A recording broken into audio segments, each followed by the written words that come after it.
আসসালামু আলাইকুম রহমতুল্লাহ বরকাতু। আশা করি সবাই ভালো আছেন। রাত্রে অন্ধকার রাস্তায় হাঁটতেছি আর মনে মনে একটা কথা ভাবতেছিলাম। অনেকদিন ধরে হয় ভিডিও দেইনি। অনেক ভাই ব্রাদার হয়তো আমার ভিডিও দেখেন। আসলে আমি নতুন ইউটিউবার, আমি নতুন ইউটিউব করতে চাচ্ছি। সৌদি আরব সংক্রান্ত বিষয় নিয়ে কথা বলার চেষ্টা করতেছি, কারণ সৌদি আরবে দীর্ঘদিন সময় কাটিয়েছি। সেই সময়গুলো মানুষের সামনে তুলে ধরার জন্য, ভালো কিছু শেখার জন্য, যেটা আমার কাছ থেকে মানুষ সেটা জানবে, বুঝবে।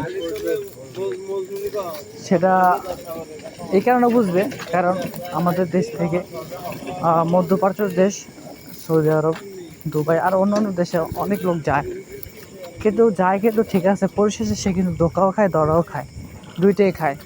ঠিক আছে, ভালো আত্মীয় স্বজন বলে যেটা করে দেবো সেটা করে দেবো, কিন্তু সেটা করে দেয় না।